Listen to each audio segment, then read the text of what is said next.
the label. Oh, honey, now you're recording. It went off.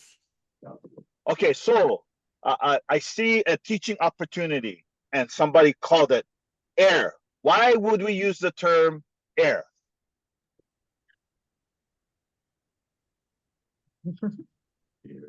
Because it proves lineal descendant. Where's the proof for use of the term?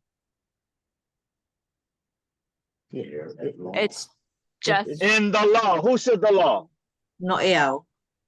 It's The in the law. Kanawai does not identify you as a land developer opponent. The Kanawai identified you as an heir. And therein is, hold on. I'm gonna go back in my. Oh, thank you, everybody. You guys getting me all excited. Woo.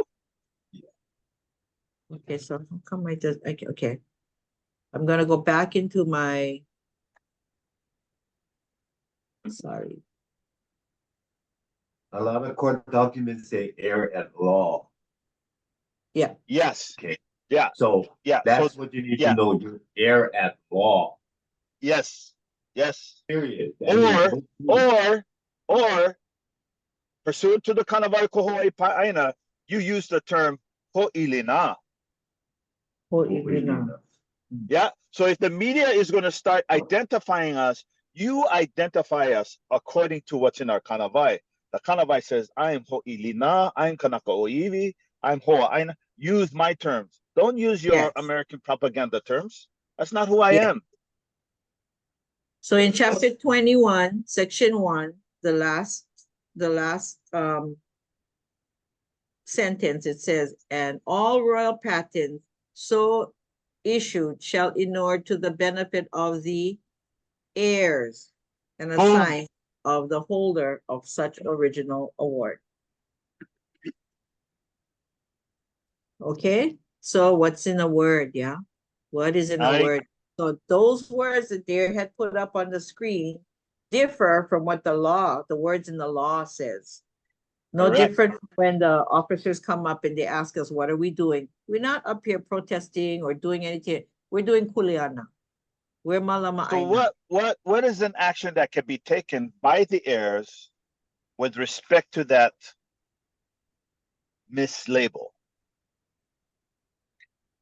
Legal rights advocate. Okay, what else?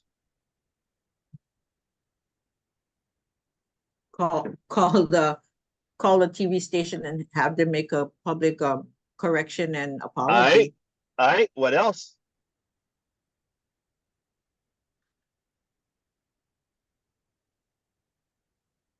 Teach a class in HUI PONO. You know, so here's the point. Look, are you an heir according to law? Yes. Okay, so if you know that and they don't, who has the kuleana to make sure that the proper term is used? Each and every one of us. Exactly. And so you need to contact them and say, hey, you know, the next time you guys do a story on us, we'd appreciate it if you guys could, pursuant to the law of 1872, chapter 21, because Hawaii revised statutes uses it. So, you know, have enough of the ano to start correcting, educating, and empowering. Because the more we do that, the more the news will start to gravitate to what is the IKE oya io regarding us as a people, rather than creating some land developer opponent label. That's a miscarriage of justice. That's slander. That's mischaracterization of my person. I could sue the news. Yeah. Because the law says I'm an heir. The law says I'm kanaka maoli. The law does not say I'm a land developer opponent. That is used to try and curry favor with the dime developer, not protect the ho'ilina. Wordsmithing, it's propaganda to make the Kanaka be something that they're not. Okay. Anyway, sorry. Go ahead. It's journalistic etiquette too. So in my discoveries, this is gonna be the boring part, okay? But bear with me in this boring section. Okay. Because I'm gonna read. Only because the slides, you cannot really see the. So in my discovery, because now, I'm arrested and I gotta go figure this out. I didn't know everything, but I pull it a lot. And so what I found was in my search, this thing called the Doctrine of Political Question.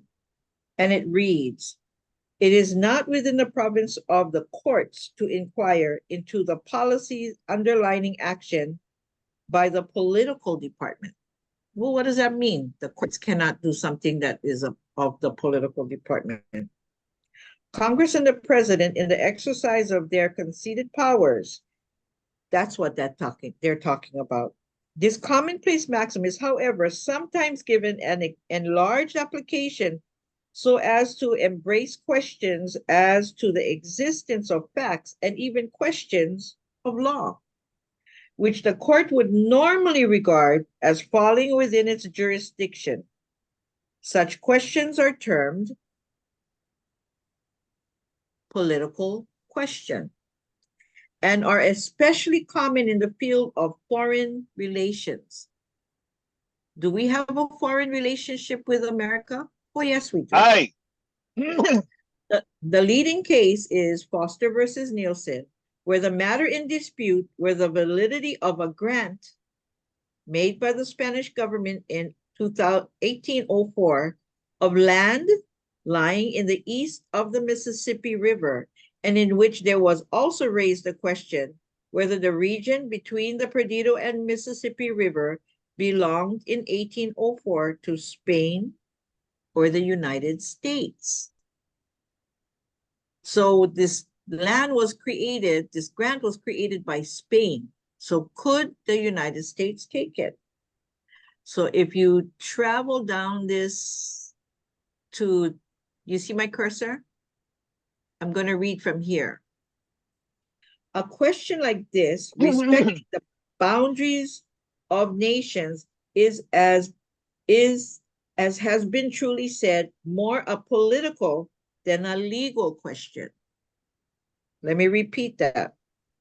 The question like this, respecting the boundaries of nations, is, as has been truly said, more a political than a legal question. If you travel a little bit more down the down this reading, they talk about this case, Williams versus Suffolk, because there was a case of this boat being right off this island, and he was trying to bring his case over to one island because he knew that the other side would be a little bit more harsh to him. But because, and I'm going to be reading down here, the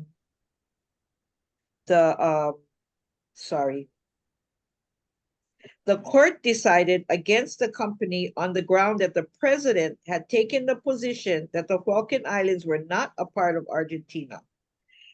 Can there be any doubt that when the executive branch of the government, which is charged with our foreign relations, shall in its consequence with a foreign nation assume a fact in regard to the sovereignty of any island or country, it is conclusive on the judicial department?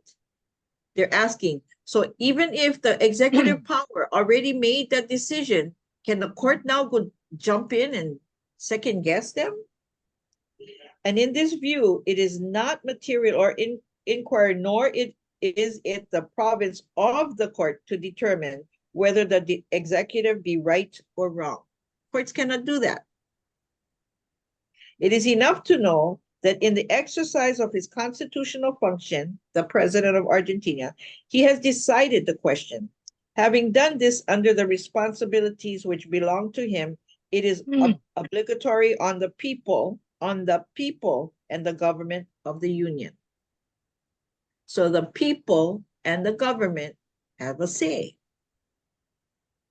This is America that's talking to us in this particular document called the Doctrine of Political Question. So they understand when lands are created from another country. They understand when executives are talking. They understand that there is a boundary that they cannot cross. So this is some of my rickety-rackety conversations I had with Senator Illinois, where out of the 16 of us, 4 of us decided to try to do it on our own. And the other 12 said, no, nobody's going to write to you, Jas. And I told the senator, because I had to go to the executive department, right? So I told him, I said, you need to Maui and talk to these people and let them know that we are not your people and that they need to leave us alone. And he answered, and he thanked me. And he went above and beyond probably what he should have handed this off, but no, he took it on. And the second letter, which is your farthest right, is a letter that he also sent. Oh, I'm sorry, the one in the middle that's really all ratty, is a letter he sent to the chief of police himself, because he wanted to know what's going on over here. And the reason why these things are in this condition is because I give it the importance when it needs to, and then I just start it and it's like deteriorating. So for me, the counter in this is, I'm not going to need this much longer. And that's just for me. I always look for what Keakua has to say. So what happens? We go to court. And what does the prosecuting attorney ask me? If you look down here, this bottom paragraph, however, it is not for the court to make this determination only if the state of Hawaii and the United States recognize such a separation of jurisdiction powers, would this court have authority to acknowledge defendant's claim, which was, they cannot be doing this to us. I am Kanaka Maoli. I am within my rights. I can kuleana as I need to, as I kokua da kupuna. Yeah. In fact, the page before this, which I was desperately trying to find and I didn't, she went on to also state that if he was to decide in our favor, we could operate a vehicle, kill someone, and they couldn't do anything to us. That's how desperate she was. Not that we would do that. So what did I do?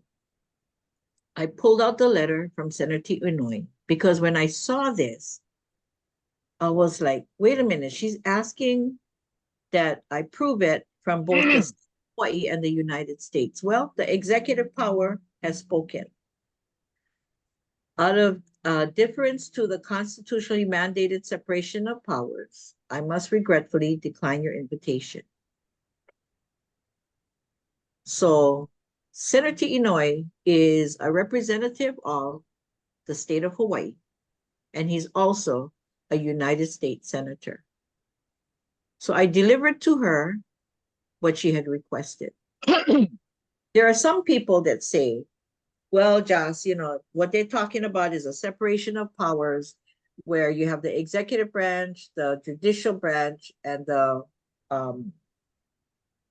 representatives, I believe. Did I get that right? There's 3 branches. However, if you remember, he went into this branch and he inquired. He crossed over. For me, this man just answered that question.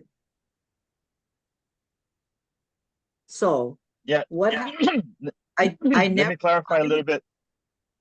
Well, I never So- filed this letter in my proceedings. I hand carried it into the courtroom. Go ahead. Yeah, just wanted to make just clarify that the 3 branches of the government of the United States of America are the executive, legislative, and judicial. And also, each senator has a legal counsel.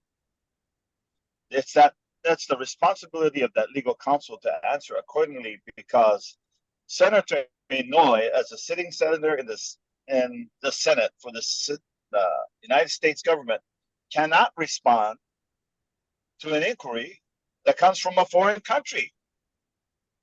Correct. That's why he Which- has to respectfully withdraw. Which is what this states right here. Yeah. So I would be real careful about making any assumptions that Senator Inouye is personally involved. I think to some degree, maybe, but I think the legal counsel is looking at it, and because it's addressing him, they have to look at from a legal constitutional standpoint. What kind of legal authority does Senator Inouye have to respond for or against this? So the best, most neutral position they can take is cannot respond. He cannot. He cannot.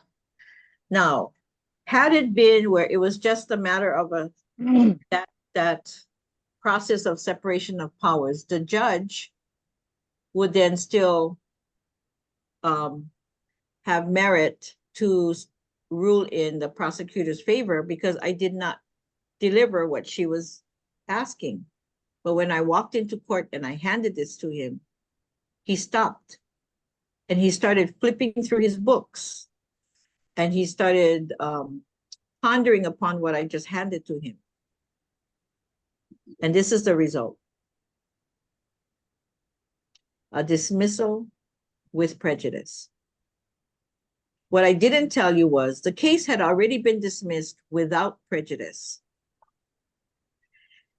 And so when we went to court that day, which is April 13th, if you can see right here, April 13th, 2007, it was Friday the 13th.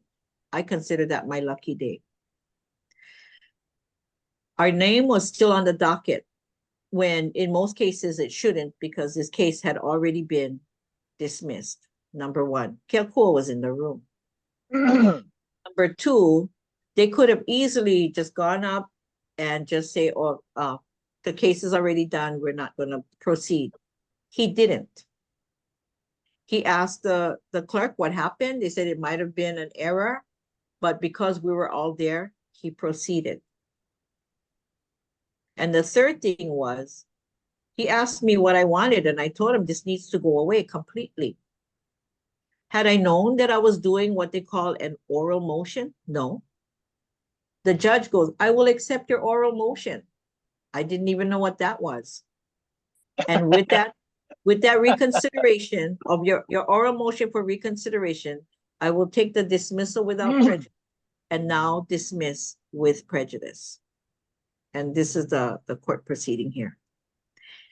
So the prosecutor went and by April 30th, filed the motion ex parte to dismiss with prejudice. Not one, not two, but all 16.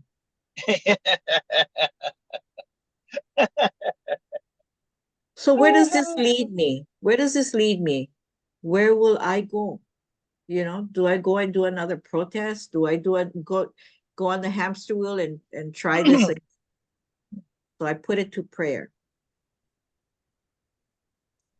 And the word that came to me was home. I went to Kokua des Kupuna. And now I need to make sure I take care of my father, my kupuna, and go home.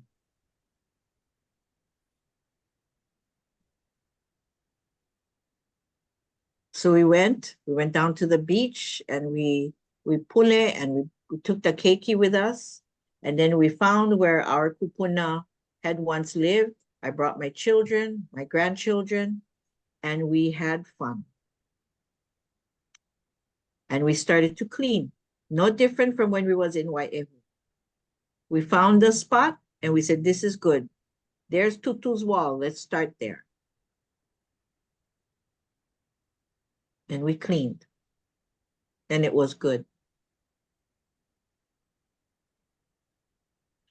And when we were too hot or sticky with mosquitoes, we'd go down Makai of the property and malama the fishing shrine or the heiau there. As you can see up here is where the shrine is. A little over here is where the kanuhale is. And we look over Kopiko'ula at the ocean. So there's my grandson and granddaughter spotting the fish. And my grandson throws the net that his great tutu man mate for him to bring him the fish that he so desires. So mahalo ke akua, mahalo amakua, mahalo kupuna. I'm done. Oh no, you just begun.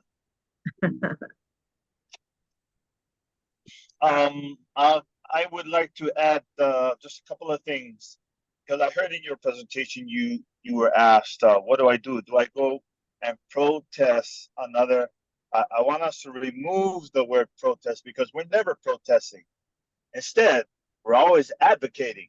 What are we advocating for? We're advocating for our rights. We're advocating for the law. We're advocating for the kupuna. So if every step we take is an advocacy, that's a complete flip of protesting, right?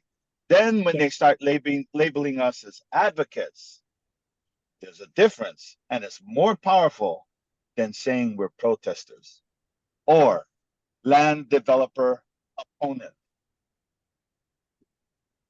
One of my points I want to share is be comfortable. Be comfortable that you are Kanaka Maoli. Be comfortable that you have Kuleana.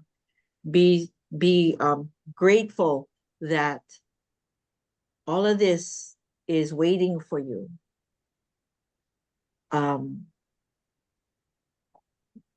Be in prayer, yeah, and trust in what they have left us, the tools that they have left us, that it is enough, and that we just need to make sure we stay in that space and not veer off left or right or start to think that we're attorneys or start to think that we're these we can wordsmith in these American ways. We have our own, our Kumu Kanawai, our compiler's preface, our Declaration of Rights. We have our genealogy, especially our genealogy, because it'll bring us all home. And then we can all have a fish fry. Mahalo. Fish fry, clam bake, lobster, pig. Oh yeah. Yeah, Okay. I just want to make sure that because Hui Pono Kanawai is about advocating for what is right in the law, the relevant law, our law. And I think it behooves us that as we walk this ala kupono, ala oyaiko, that we really ho'oma'a the olelo we're going to use. I think it's fine to, if we are trying to draw some relevancy or pertinent connection to the global IKE, yeah, sure, we can use the olelo from this country, that country, however they say it. But my advocacy is e ho'oma'a, e ho'opono no, I ka ike o nā kupuna I ka wā mamua. Let's use their ike, our ancestors' ike. Let's use their truth, because that's what our advocacy is about. Now, did you and those 15 other kupuna go to that aina to protest the developer? I don't think so. They may have seen land developer opponents, but I saw kupuna, I saw Ohana going home. Why? Because the Kanawai says it can. And it's really that simple for me. If we are going to advocate our relationship with Akua, then Akua is all about Oyai'o, Kukui, Pono. Aye. Then that's the Akahele. That is the Ala Kupono. That's where we draw our strength from Akua. So if we stay in that Ike Oyai'o, Hikino, Igon Ho'omakakao, the Ala Kupono for us. Yes. But if we are going there to do something we say we're not, then I have a hard time. Just there is a truth to all that we do when advocating for what is right. But if we're going to use the advocacy as a shield to hide the real intent, which is to hana kapulu kapakahi, to maha oi ni ele, then aole. Mm. There's Ma- and Josh says she's powered with this presentation, but she's not sharing some other more powerful things that happen, and that kuka is going to have to happen in a very particular way, a sacred place and sacred space, because there are things that happen with this puliki of the kuleana that, yeah, powerful, manafo. Yes. And just to give you an example of what Kamano is talking about, when I started to do my research to find out how I move, I went to the law library. And when I walked in the room, at this time I was by myself. And this is how Hui PONO was formed, by the way, in the law I love library. this story. I love this story. I walk into this room and I'm like, okay, Kupuna, what do I need to do? And I look down the shelf of books and there's a book sticking out of the shelf by itself. And so I pull it and I just open the book and it starts to give me IKE. So that's just one short snippet, of the things that had moved me to believe. Of course, the writings was important for me to know, but it didn't come to me the conventional way. It came to me through faith and pule. So also, I wanted to let you know that when they come to you, these people that claim to be our opponents, no different from us, we have limitations, and so do they. And so when I show you some of the documents from them, such as the Doctrine of Political Question, it's their writings. And so I just let them know, I bring them to that edge of that cliff and see if they jump or they stop. And so the edge was that we hold a foreign document here, lands created from another country. And they didn't jump. So yeah, there's a lot more, manaful ike that happened on my journey, which brought me to that self-confidence and knowing that kupuna is always around us. Not just kupuna, they're sent to us through Keakua. So mahalo. Hey. So I'll just set this time. If you have questions, like Tanya, you sound kapulu kapakahi right now. Yeah, sorry, I this work science. Yeah, if Yeah, anybody wants me to bring the PowerPoint up and look at the document again, or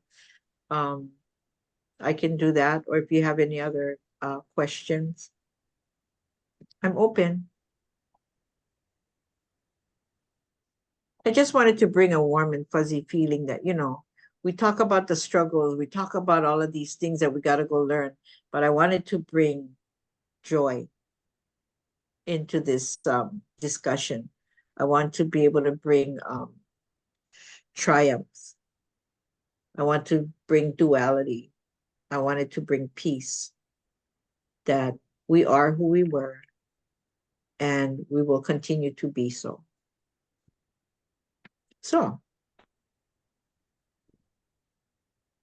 how are we doing out there? So,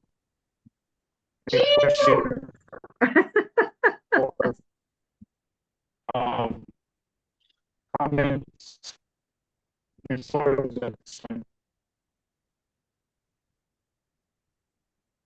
So if you look in the chat, It's being shared, the 7-1, which comes from our Kanawai, 1859, section 1477. So be not confused when the HRS mimics our Kanawai, that if they cite the 1859 section 1477, that applies to us. So, and they say it's an allodial title to their lands. But it's not in accordance to their version of it. It will, even if it's identical, we cite the Civil Code of 1859, section 1477. Thank you. Come on. Oh, I'm not done yet. Still sharing. Yee-hee. Oh, and by the way, when we go home, you know, my dad's biting at the bit, and I've been telling him, okay, wait, little while more, and he's like, I don't have a little while more. Yeah, he's right. So we're putting up the house in our own Kuleana way, so that my children and grandchildren who was there in the picture helping me clean has some place to know and do more Kuleana and watch the heiau and feed their papa from the ocean that he is more familiar with, and also the rivers. So,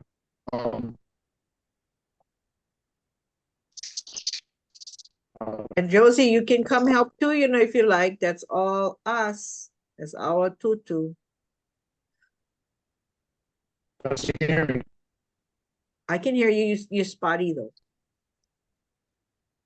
That's good. So, You wanna- anyway, You driving or you want to chat? I just outside. Car.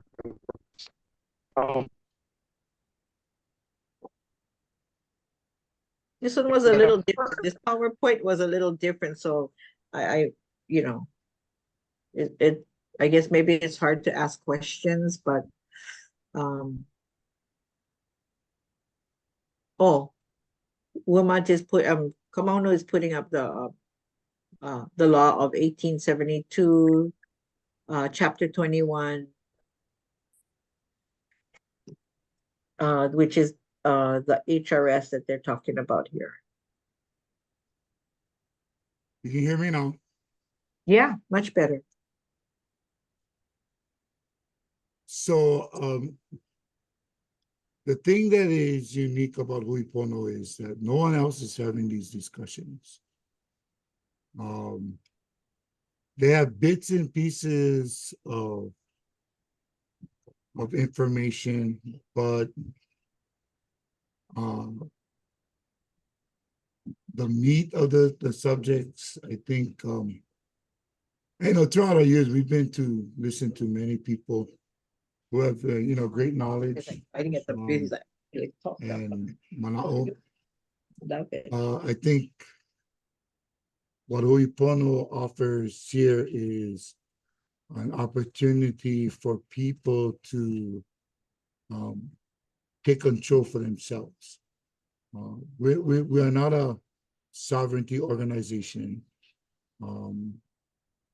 You know, so our movement is more educational to help people to see the opportunity that being Kanaka offers to you, and that we tap into where you can actually, assuming that position allows you a lot of power, because the laws are still relevant. And that's what we found out in our journey. Like was pointed out, HRS 7-1, you know, all these HRSs that Kamano is bringing up, all, if you look at the footnotes, will relate to laws of the kingdom. So as Kanaka Maule,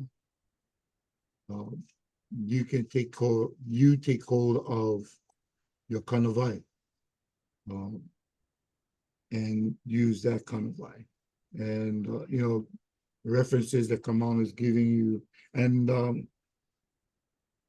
I'm still processing the other 2 videos, and I'll do this one and hopefully get everything out by next week. You can go to our website, our webpage. We'd like to thank Brent and La'akia for helping us. But you can go check them out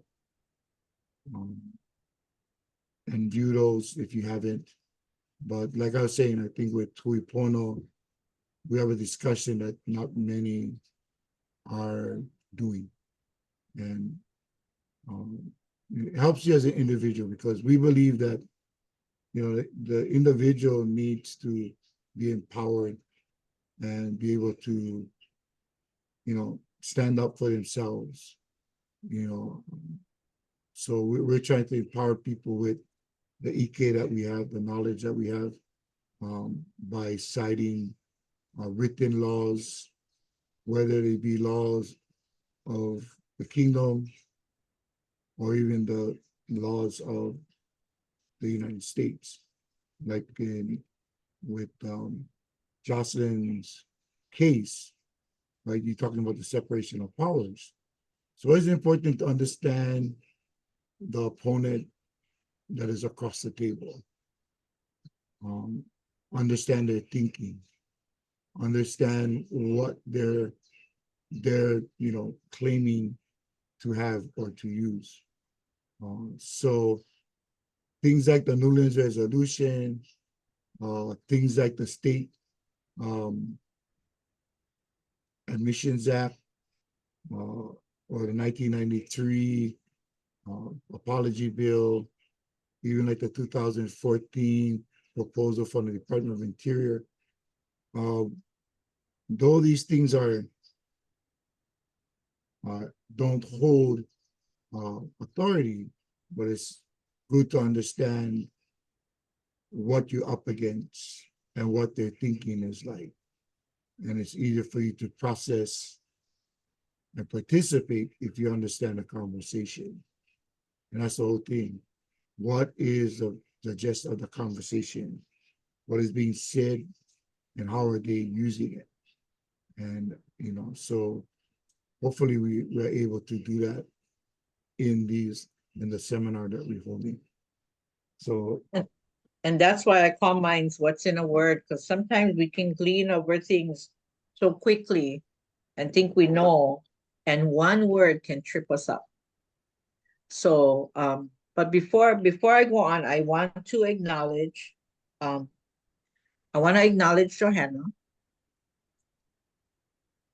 because I want to acknowledge her mom.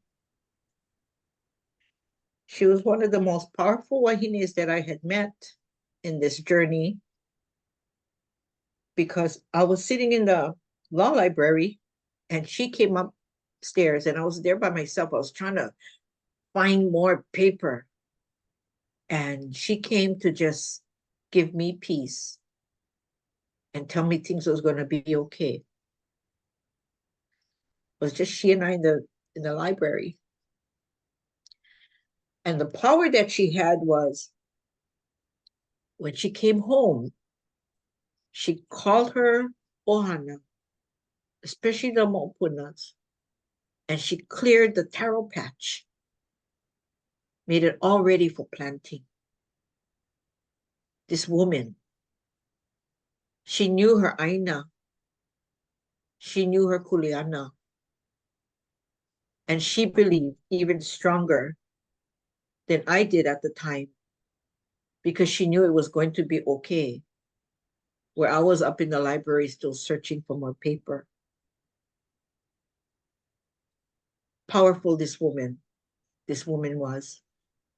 And I had wished I knew her even more and gotten closer to her. But I wanted to acknowledge her. So Thank you for giving me that space.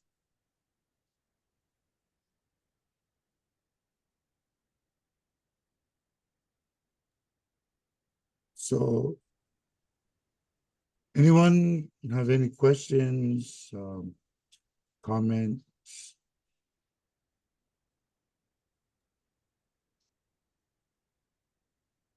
Okay, so if nobody gonna ask,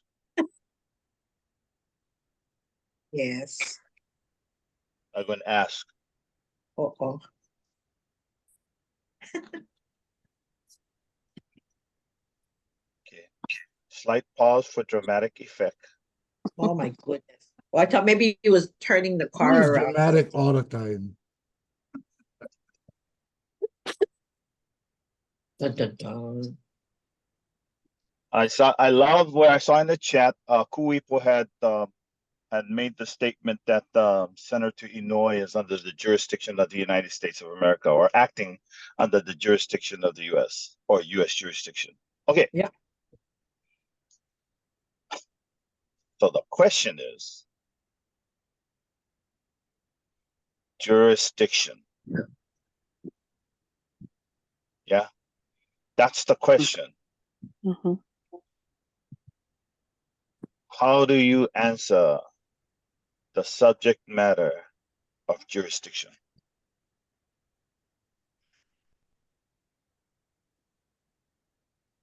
Because the doctrine of political question doesn't do it, right? It's I mean the courts are aware of it, and in political circles they can talk that lingo, Mhm. but the doctrine of political question is very poorly understood in the Kanaka Maoli community. Mhm. I have been in and out of court for the last 25 years.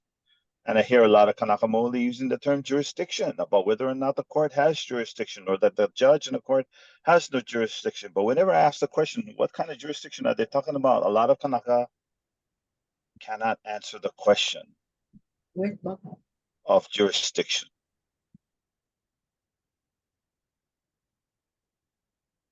Okay, so how do you answer that?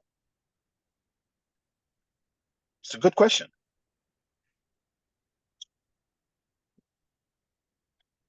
Is that open to anyone to reply? Or are you asking Jocelyn?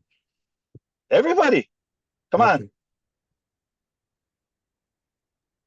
The authority to exercise power over somebody or something. Okay, good. Anybody else?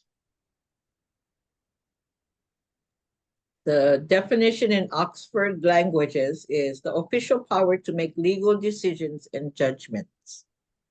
The official power.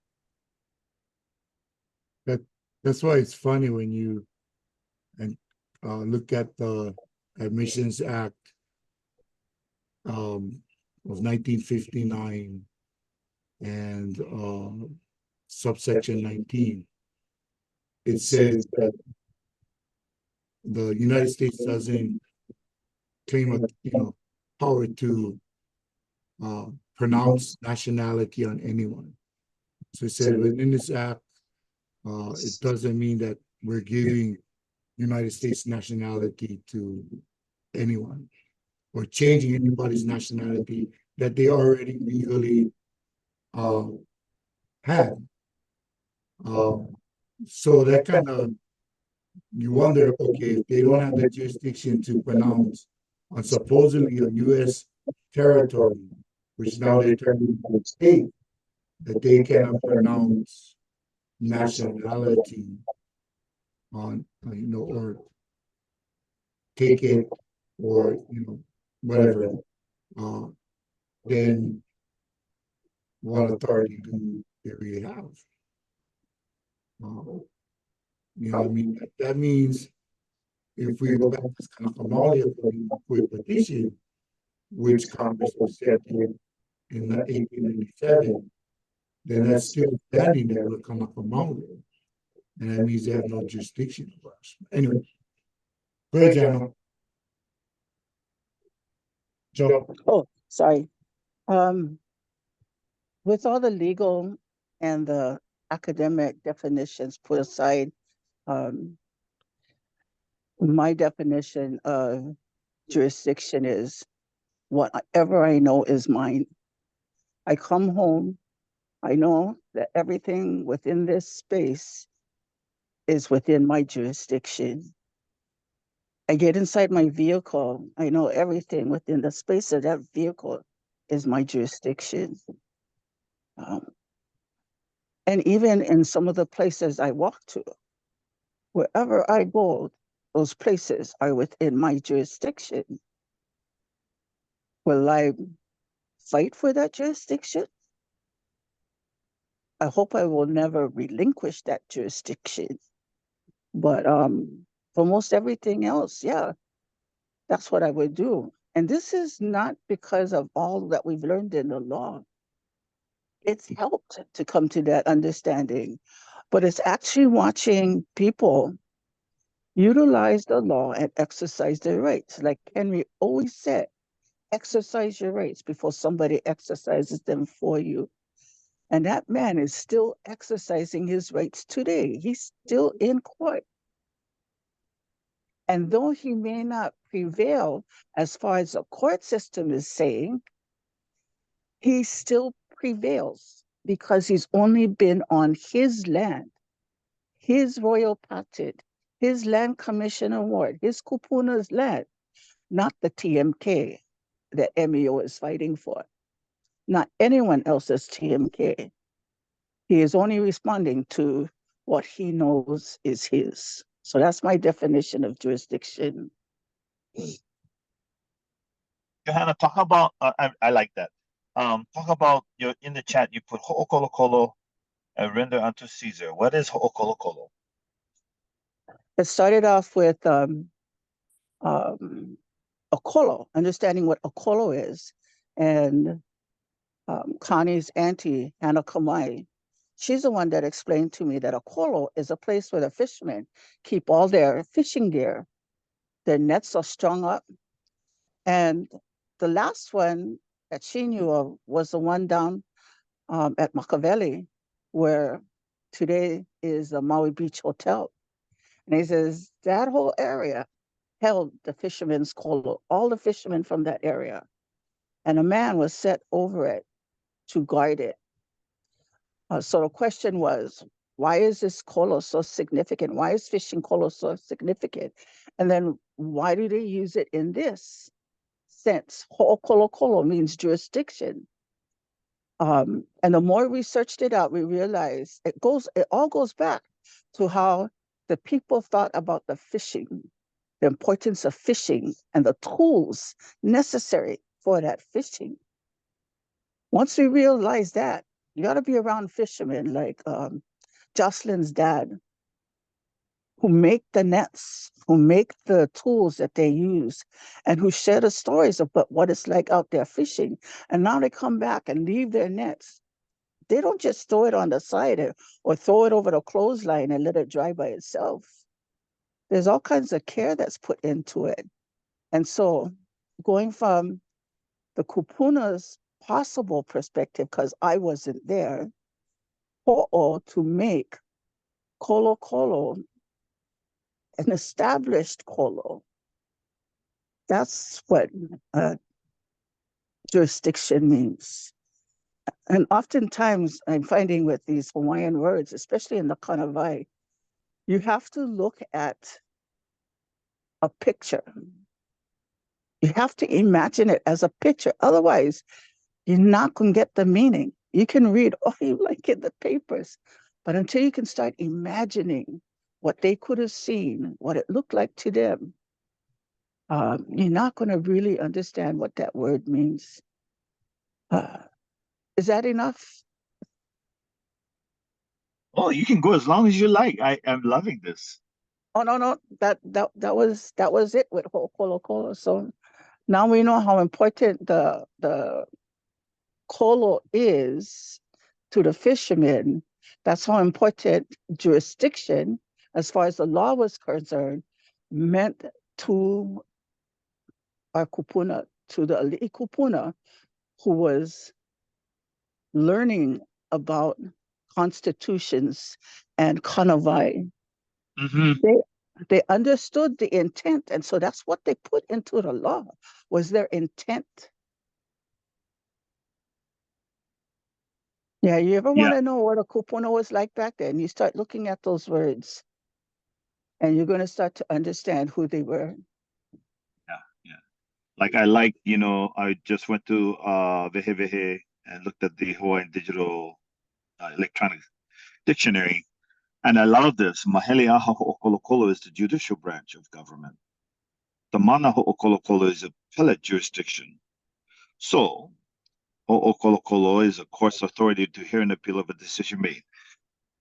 Having brought this question forward and engage in this kuka, I would like everybody to appreciate that there is a statutory provision in Hawaiian law, Hawaiian Kingdom Law, where they addressed the jurisdictional authority of the courts. So before anybody ever steps into an American court and starts spouting whether or not they have jurisdiction, I would recommend using the statutory provisions that address that very subject matter. It makes you that much more firm on the foundation of Hawaiian Kingdom law. Sound good? Can I Why- interject? Why use the word Yep. jurisdiction? Use the word ho'okolokolo when you're talking about That's it. the point. In law, Hawaiian Kingdom law, it is ho'okolokolo. So, okay.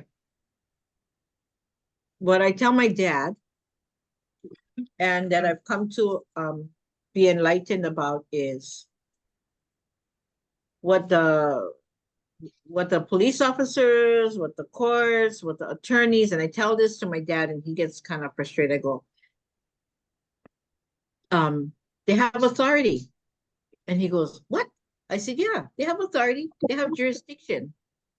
He goes, yeah, but I said, the question is, what does it have to do with me? Especially with this discussion and what Johanna and Kamauno just described. If we have this particular written authority and it can be found and recited, then it's no disrespect to their authority and whatever they're doing with what they're doing and how they do it. But in order for it to attach to us, it has to have standing or authority over us. So that has to still be proven. What does it really have to do with me? Because I am doing kuleana, I am Hawaiina, makaainana, kanaka mauli, ohana of, where, you know, if the dots don't connect, there's a divide here, there's a separation here, there's something that does not attach. Yeah, so it is important to know our words, what is in these words, which words, how do we find these words, and then use the words that are applicable to us, which is the Kumu Kanawai. And it still lives, because not even this occupied country and illegal state called Hawaii, state of Hawaii, can get rid of it. It's in their books. HRS 1-1, the laws of 1892, Civil Code 1859, Penal Code 1869. And those are the laws that apply to us. And we can reach out to it because they can never get rid of it, or their house of cards would fall down. But our jurisdiction, authority, standing comes through ko Hawaii Pai'aina. The hard part is, and maybe not, we need to believe, we need to trust in, and we need to pule. We just need to absorb that and come to that space that brings you peace, knowing that what you are doing is pleasing unto your kupuna, keakua, and will be beneficial to your ohana. Mahalo. Hey, mahalo.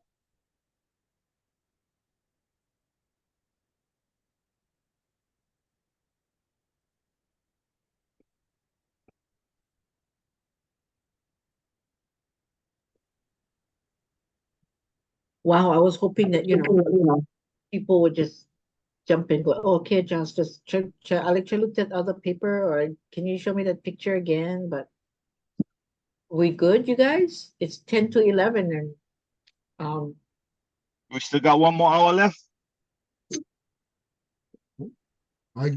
So I'm gonna check out. I get an early gig, and so, but I'm gonna leave my computer on because I gotta record this.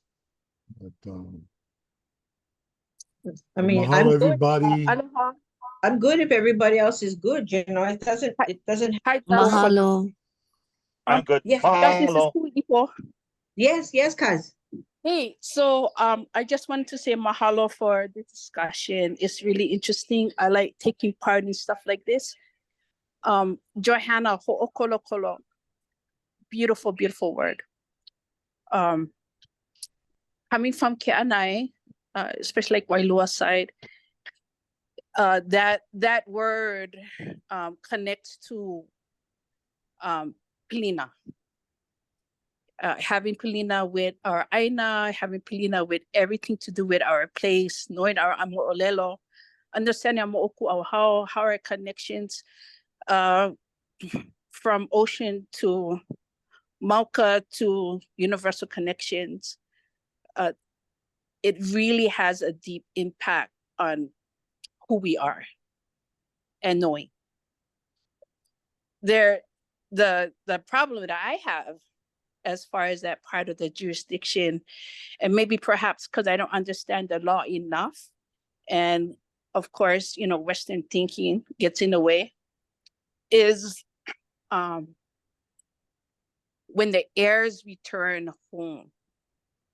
And I've done a lot of genealogy research of our entire area. I know a lot of the families, I know the names, but it's that whole idea of when family return home, and yes, I want them to return home, but it's that disconnection of not knowing who you are and your panina to the place, and the Western thinking coming in to do what they believe in their minds, what is right, or what is their idea of lawful.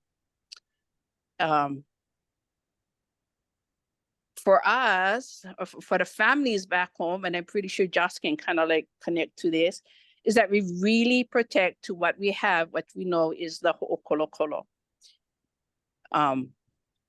Simply because we have that pilina, and that keeping that pilina in mind is why we still exist and why we still have what we have today. We take on a responsibility to teach, to educate those who want to learn, but also with caution, because we don't know who they are, and we really don't know what is their intent. And so, it kind of puts us in this place of, I know you, I love you, I'll help you, but I'm watching you. And like, how do we get over that hump? And Connie's, I only went to Connie's one in today's presentation, but Connie's presentation was great. But the question that I had for that one with Connie was like, or even for all of you or anybody else who's listening, is that how do we empower our people to be in the right mindset so that we can move forward in a positive way, and we can have that pilina, and we can have the ho'okolokolo, and really look into that deep part of who we really are and connect. So if anybody can answer that, that'd be great, or give me some direction.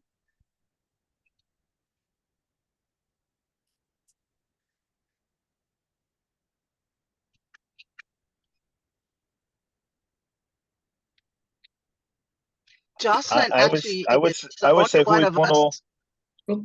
Hold on.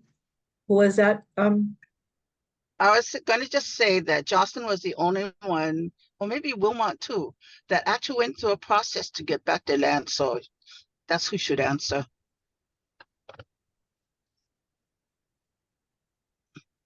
So am I share screening right now? Yep. Yeah. Okay. Let me go back. Don't you just love those pictures, cousin? Love it. Love it. I gotta get there. Yeah, you guys can come help pull weeds.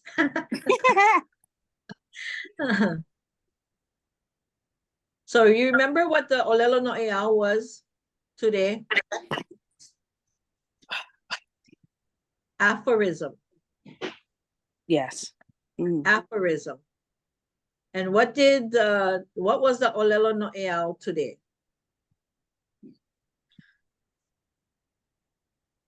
We do not see things for what they are.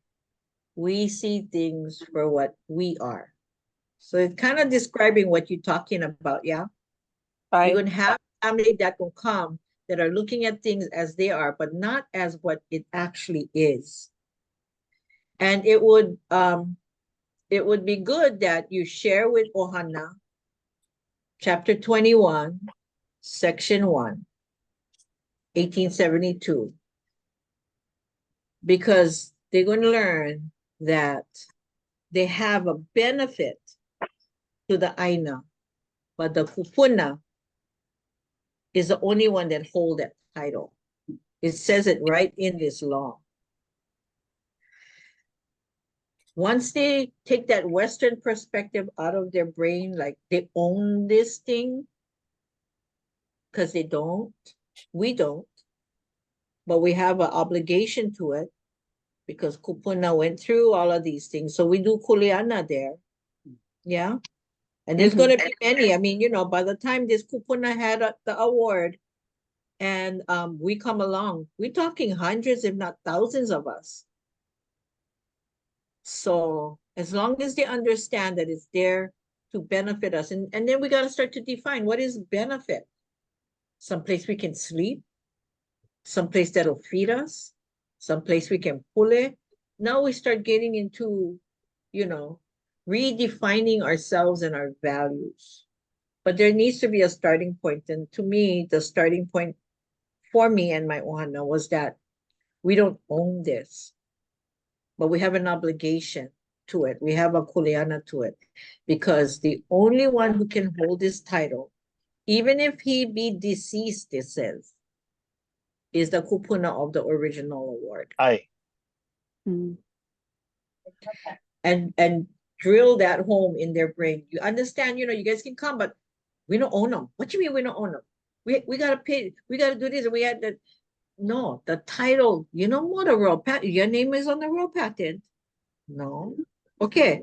You are an heir with benefits to feed yourself, to go sleep, to go pray, to gather and meet more family.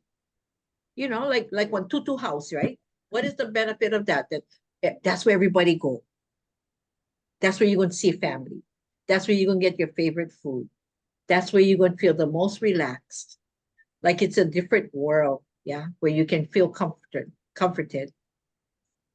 And that's what you share with the ohana. You understand we don't own them. We cannot take this anywhere with us when we holla, but more so the document itself, it states it. The law states it. The title stays with the awardee, even if he be deceased. It's in the law.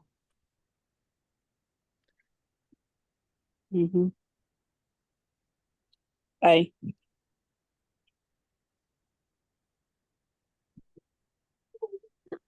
And to Jocelyn's point too, Tita, I really appreciate the inquiry or the question, because Keakua teach us.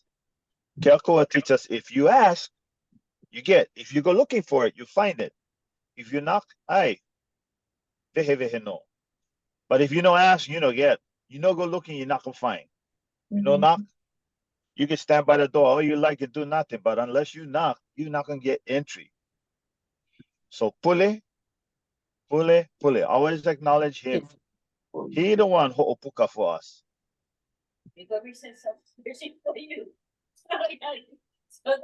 Mhm. But I if we not ask him, then we're not asking the right source. When I ran into Joss up at the court library, it was really kind of funny, but when she told me her mo'olelo, I recognized it instantly. I said, oh, that's Akoa, that's Kupuna. Let's go. Let's do this. And we've been on that huaka'i ever since. So now I love going to court. I love passing post-it notes to families that are in there trying to defend their right to return home and noho. I think I was actually the first convert to you guys. I was a guy who didn't know anything, and I was converted by all the stuff you guys are talking about. And I basically was just checking on my wife what she was doing. But, yeah, you know, I was lucky that I was able to and learn what I did. So I'm grateful to the knowledge of these three people, and the effect that it put on me was life-changing, I should say. Right. He started to read. Wow, you had to tell them that. Yeah, well, me too, because I don't like reading, but for some reason, those books just drew me in. I want to also, before I forget, acknowledge my first cousin that is on this feed. That's Josie. We come from the same kupuna, from that same place that I had pictures of. Our tutu lady, I'm in the Halipuli right now, of where she lays to rest, Mariah Kawiho, and our tutu man, Aka Kawiho. Well, my tutu man, Aka Kawiho, yeah. And then our great tutu man, Kuhelepo. So aloha cousin.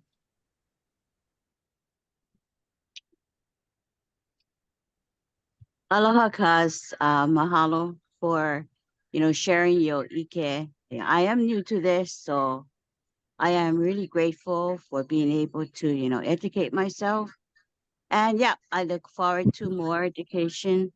And I will be there to, help Kukua and give aloha to the Aina as well as seeing Uncle. It will be a blessing. So mahalo to all of you for, sharing your IKE with all of us. Mahalo.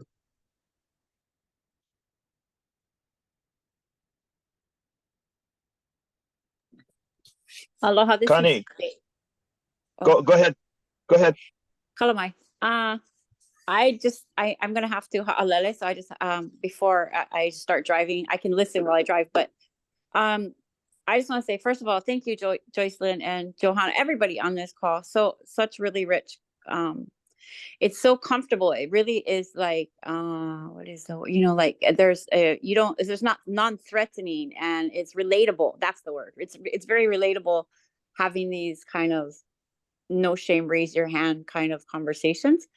I just want to say that I love the part of threading in the joy amongst how you eliminated a joyful moment, or just, I love that balance. I don't think that we see that very often. And it's just like, the survival is hard sometimes. And so I appreciate that. And I'm going to try to incorporate that into things that I do into the future. I'm kind of clinging on that idea of the fisherman's tools at the water's edge. I can't help but think about the same thing for farmers. And when we start talking about jurisdiction and sense of place and all those things that are embedded and embodied in our human rights, natural rights, kingdom laws, all of it, it kind of, I think I'm starting to sort of see in my mind a play thing, those kind of, that kind of a tool in place, like not just one area, but many, and maybe that could be a conversation host, no pun intended, but you know, like a place. And then also for the farmers, like, why is that not more natural that fishing tools to feed you are available? Almost like where I work, we have a tool library where if you just have a membership, you can borrow tools, and you know, like a library, right? Well, same thing, something like that for the fishermen and the farmers. I mean, I know it's hard to leave things out. My goodness, churches are locking their doors across countries and, you know, things like this. But what I see is it being a point to talk about everything else, you know, about jurisdiction and laws. That's actually like a comfortable, like when the question was raised, I think by Kuipo, like how do we engage our Kanaka, how do we engage our family, the greater public, right? The greater Hawaiian nationals population, so to speak.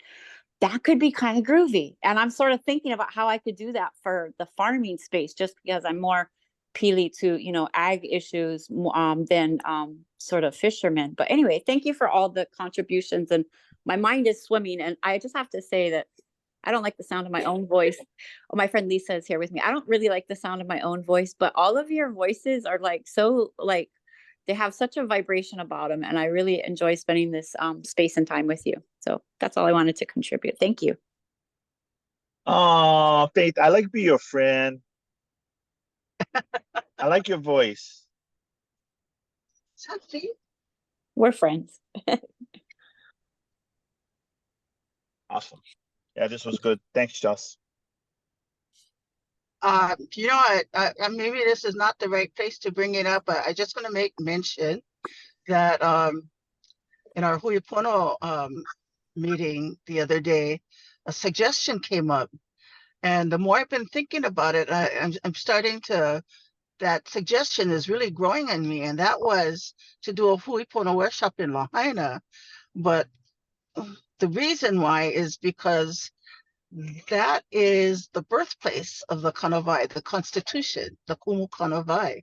And that's the place where they met the challenge of Ooh, I like structuring that. their Wow. government, right? And so I'm thinking, wow, how would it be like to have this conversation on the Constitution as it was and what they went through in 1838, 39 to what we're Wow. going through today in Lahaina, having to make that, as well as the rest of the Hawaiian community who's really considering now this idea of what sovereignty means to them. So just like this workshop, I'm just foreseeing this as a conversation that will take place hopefully in Lahaina, hopefully real soon. But that's just the thought that came out a couple days ago. I like it. I like it. Johanna, are you pointing the finger at me? I mean, we can. Boy. I think we should. Let's do it. I am game. How soon? All in favor? All in favor, say aye. Aye. I I'm in favor of Kamala running it. would it be on live video? Oh, wait, Connie. I was just gonna say I'm in favor of Connie taking the lead, and then I would just do the music. Chicken.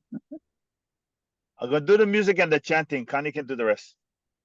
But you know what, Kamanu, this is your hometown. Well, it was. I'm in Kihei now, so I'm slowly adapting to Kihei. Oh, no. Home never leaves the heart. I wanna. No, let's do it. I think I can put together something, and then maybe at the next meeting with Pono, we can all wrap our arms around it and see if we can give it a launch, give it a go. Yeah, have the Okay, I love Can the I- idea. Can I back up just a tad for a little while, because the series is called What's in a Word, and so I want to share with did Faith, okay, Faith's still there. If we can use the word mahi'ai, lavai'a, because I don't think we were what we did was considered agriculture, nor what the person did it was a farmer, or what we did farming. What we Wow. did was a totally different concept, which is why it was so successful. And so I think what we need to refer to from now on is exactly what it's supposed to intend to be. And so what's in a word will like for us to reference when we're speaking about us, the words that are supposed to be, well, should be used. I'm not gonna force nobody nothing, because we're still decompressing, we're still trying to, Aye. train. So of Mhm. course, of course. Aye. I call my father one fisherman, he's a Levite. Yeah, he's a Levite. He's also somewhat of a what is the word for when you study the stars? Kilo Hoku. Yes, he's somewhat of a kilohoku, because he'll know when would be good for fish and when not for be good for. Mhm. So Yeah. I think, and there's more to those words than just a word. So that makes it more real, more of authority, and then gives us that jurisdiction, because that's our words. There's something very a powerful shift just happened, and it comes back to Faith. Is she there? Faith, are you there? Yeah. That's the shift. We need to have faith. And your last name Chase, we need to be chasing Faith. It's so funny. I had to marry Chase. My mom didn't give me that name, for the record. I love, no, it doesn't matter. But for us, it's not what you hung out with, but it's about the IKE PONO that enters a room. And we have to acknowledge it, recognize it, embrace it, and use it for what is intended. It's telling us, yeah, have faith. How many times I got to demonstrate my hand for you before you realize I'm with you all the way? Mhm. Yeah. Yeah. It's Akua so has funny. been with us from the beginning, and he's with us all the way. Yeah. Oh, yeah. That's what I was gonna add to Jocelyn's the path, because it's so refreshing. It's so nice to see Ke Kahuna, Lonahiva Ke Kahuna. I had no idea. I was so close to that family. I had no idea he asserted such, vigor with his, just standing up for his rights. I had no idea. But I wanted to say that I definitely agree in the Pule space. Like when you are taking steps of intent and sense of purpose, it's like all those angels and ancestors, Aumakua, what have you, just illuminate like the next stepping stone. And it's easy to stay on that path, that virtuous path, because you're rewarded every moment with like the next step to take. So I see you naturally following that path, and I just admire it so much. It makes my nose tickle, like I want to cry. I'm really enjoy being listening and watching and listening this journey, and I'm so proud of you. And I'm just it's this group, it makes me warm and fuzzy inside, because I had no idea that you had such like-minded, you have such a group of like-minded friends and posse, if you will. So anyway, thank you, Jocelyn. I have to go pretty soon, you guys. Mahalo. Thank you, Jocelyn.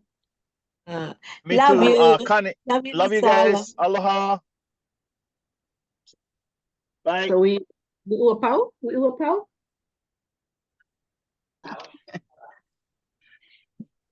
Yeah, we uapau. We good right now. So let me pray us out, yeah. That the Lord keep you. And I pray that the Lord grace you and your family and your friends. And as our Queen would say, even our enemies, that they may come to the light, and that we may be an ohana, one with each other. Amen.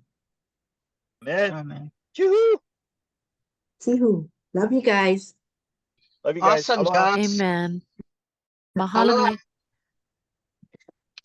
Mahalo. Okay.